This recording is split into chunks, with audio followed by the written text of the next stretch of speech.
welcome or welcome back to my channel. You may be wondering, Angelina, why are you in a robe? And I have an answer.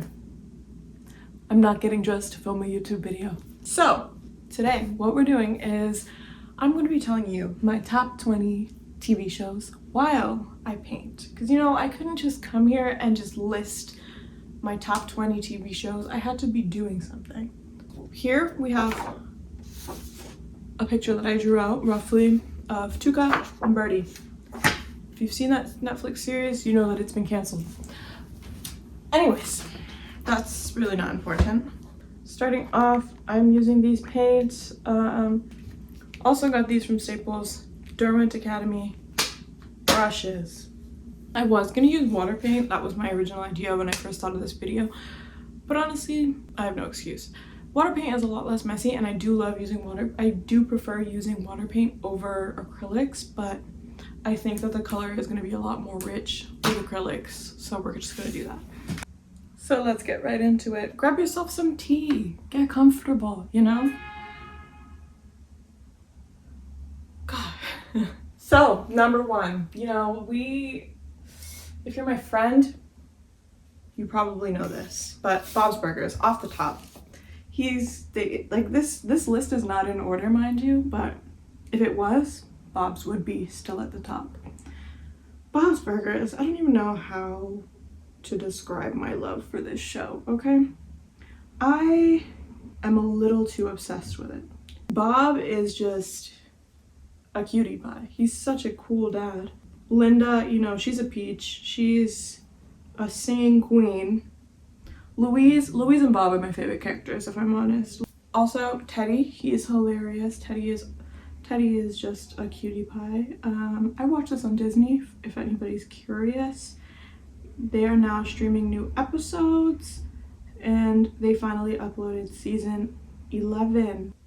Bob's Burgers is just, it's really sarcastic, and I think that's why I like it. The humor is just very much me. I'm a very, very, very sarcastic person.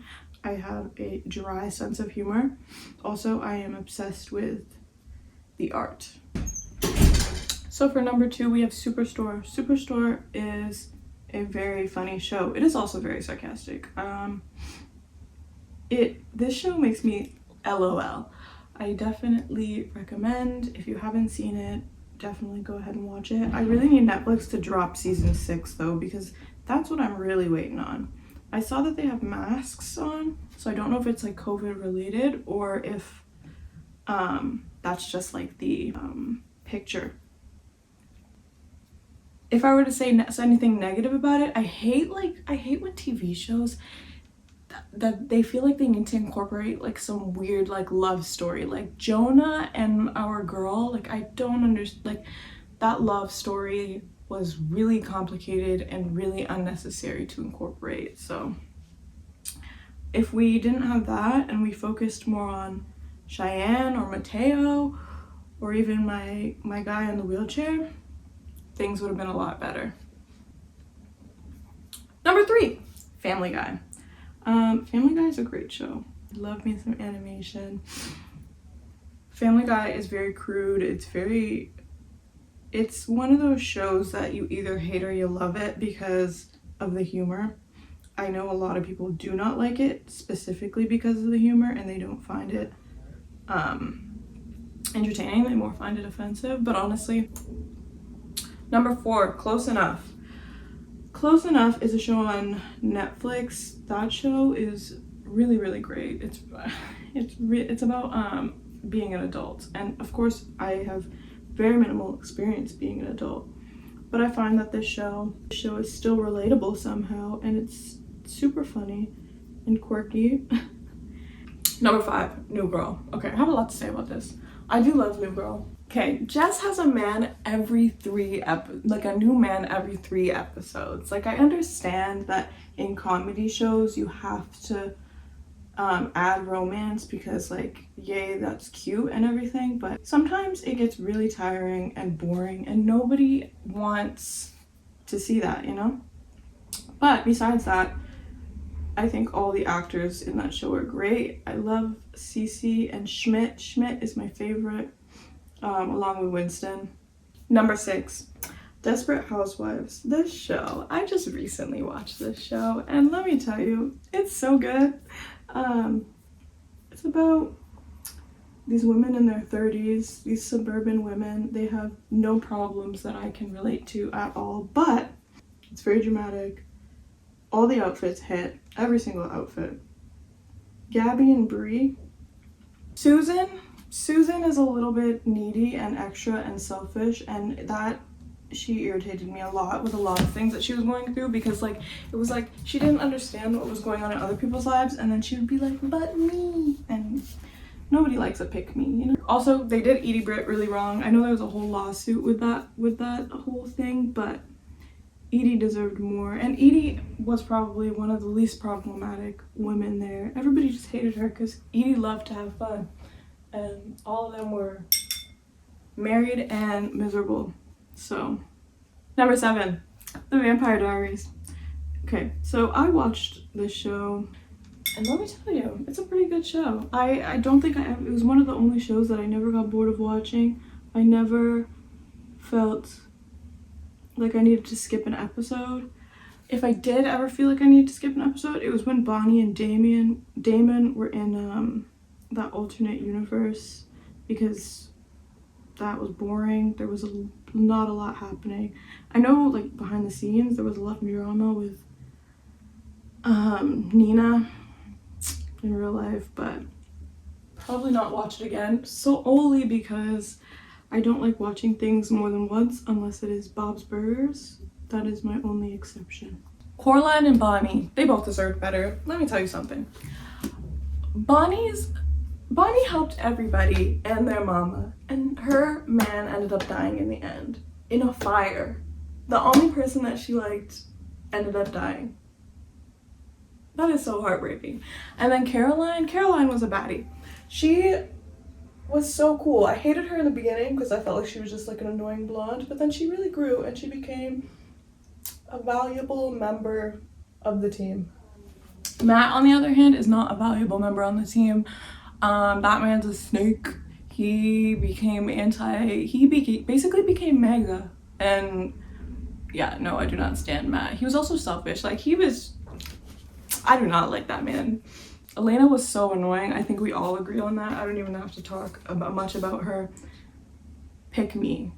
Okay, next, Gravity Falls. I overlooked this when it was on TV. Gravity Falls is actually an amazing TV show. I think that, is there only 2 seasons? Yeah, there's only 2 seasons, but it is so good. And I love when animation ties together. Like, I feel like in a lot of cartoons, like, the next day is the next day. They never refer to anything in the past, but Gravity Falls has a real legit storyline, and I appreciate that. It also has real interactive situations. Like, there was a legit mystery out there that was solved, and I think that there's also a new show called The Inside Job that's about like the conspiracy theorists and all that, and I think it's the same writers, and they are just really brilliant writers. I feel they understood the assignment, for real. It's really funny and it's well done, and I can't believe that it was a Disney show, and I didn't watch it when I was younger because it was really well done. I also watched that twice. Okay, next, Phineas and Ferb. Phineas and Ferb, man, who doesn't love Phineas and Ferb? I feel like everybody loves this damn show. And you know why? Because it's wholesome. It has a couple science facts in it. Like, Phineas and Ferb has genuinely educated me. It's for all age groups. Like, I was watching it and, you know, my parents listen in, or my aunt's listening in, and she's giggling, I'm giggling, everyone's giggling. So this show is it's a good show. Okay, next, Grownish. Grownish is a good show, and I feel like a lot of people don't watch it because it's Blackish, and not a lot of people actually genuinely like Blackish. No tea, no shade. I've never like taken the time to watch it genuinely. Grownish, to me, I think this show is a really good show. I think it's pretty relatable. I actually started my first year of college when this show came out, so when I was watching it, I related pretty strongly to the main character, Zoe, played by Yara Shahidi. Also, I love Yara Shahidi. She has the most amazing style. She is such an intelligent Black woman. She is definitely a great representation for this upcoming new generation. I think she's a really, really great role model. But yeah, besides that, this isn't about Yara. This is about the show Grownish. I think it's just very well done, and I like that it has good Black representation, and you know, it paints Black people in a light that isn't misery, and everybody can relate. Next, Solar Opposites. Solar Opposites is a great TV show. I actually I just started it and just finished it. It's basically about these aliens, right?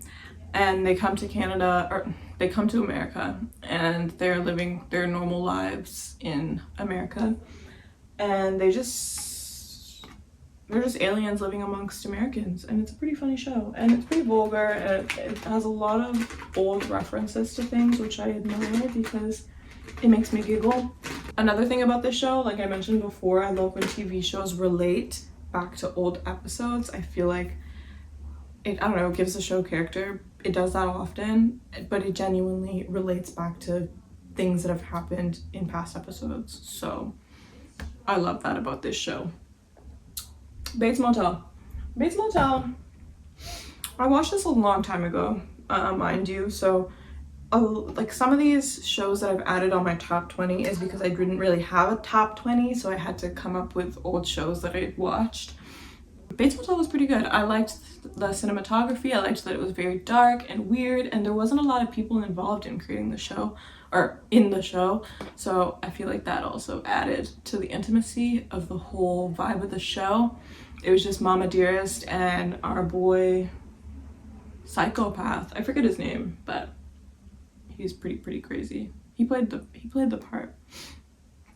Okay, so next is AHS, American Horror Story, if you don't know the abbreviation. Freak Show. Freak Show was a really good season. It was the 4th season of American Horror Story, and it was probably the best one. I think I've only watched, I watched like the first 5, and then when like Trump ran for election and they did like a whole thing on that, I stopped watching just because I lost interest. It wasn't really interesting. I more appreciate when they do like costumes and like freaky stuff. I really only enjoyed season 4. I also love the haunted house one, the first season. That one's a good one as well. Next, Sex Education. This show is super funny, and I have a big appreciation for like UK shows, specifically for the way that they film their series, especially comedy ones. Next is Marvelous Mrs. Maisel. That show is available on it's a Amazon Prime special series, so it's available on Amazon Prime. It's a good show. I love the costumes again. I love the plot. I love that it has women empowerment, and you know, she don't need a man. I love the time period, although we know what happens in that time period, but I do appreciate the costume design. It's also a very witty show, and I feel like that's what I appreciate about it. Next, The Walking Dead. Okay, so The Walking Dead, I only watched up until my dude Glenn died, because I felt like after that the show went downhill. Glenn really was the key to that show, honestly. That was the only reason why I watched.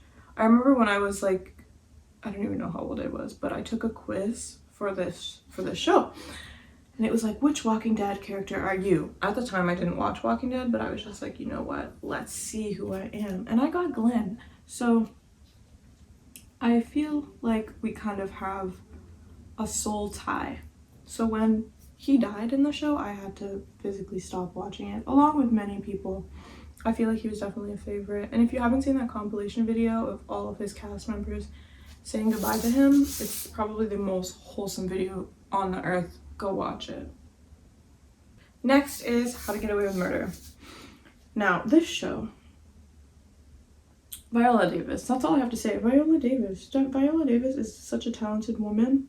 She has given us multiple different characters, multiple different versions of herself in everything that she does. This show is just a small example of what Viola Davis can do. The ending though, let's talk about that. The ending of this series was really, really bad, and I hate that they like brought back Weston or Winston, what was his name?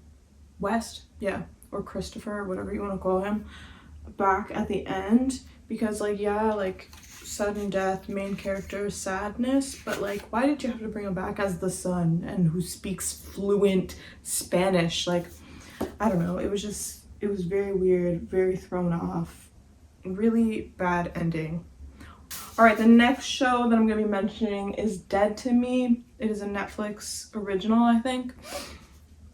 This show is so funny. It is absolutely hilarious. It has Velma from Scooby-Doo in it, and it has, I don't know this lady's name, but it has her in it, and she's great and she's hilarious. And Dead to Me is basically about a woman who becomes friends with a woman who, oh, I thought I messed up, who she actually killed, but she feels like it was by accident, so she feels so much guilt, so she befriends this lady, and then eventually the lady finds out and they like are besties. But yeah, it's kind of a messed up plot if you really think about it, but it's good and it's hilarious. Now, for the second last one, I decided to throw in a reality TV show because I do love reality TV.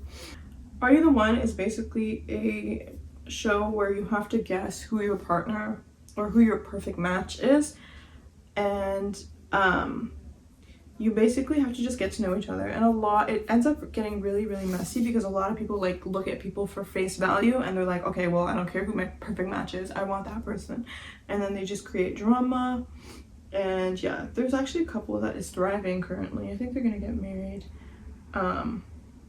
who was on it, and they like knew each other, they knew they were each other's perfect match immediately. But yeah, I very much enjoyed that show. I think it's probably one of my favorite reality TV shows because it gets super messy and I don't think you get eliminated. I'm not sure. I'm not 100% sure. Last but not least, this is really, really weak last TV shows, but it's my top 20, so don't make fun of me. The Fosters. Okay, so The Fosters is a good show. I watched this when I was a teenager, like early teenager. Oh my god, I'm not a teenager anymore. I was gonna say like, oh, like I'm still a teenager, but I'm really not. I'm not a teenager. Anyways, yeah, no, it's good. It's like it's a family type show, and I think that's why I liked it. You know, everybody's got a plate at the Foster's house, and it was super dramatic and super twisted. It was kind of gross because, you know, the adoptive sister slept with like the biological son, and like it got messy, but it was good. So I clearly haven't finished this and I'm done the video, but I am gonna finish it and I'm gonna show you the end result. But this is what we have so far, okay? This is what we got going on. But anyways, I'm gonna end the video off here so I can go finish that picture. I hope everyone has a great day. I hope that you enjoyed this video. Please like, comment, and subscribe, and I will see you guys next week.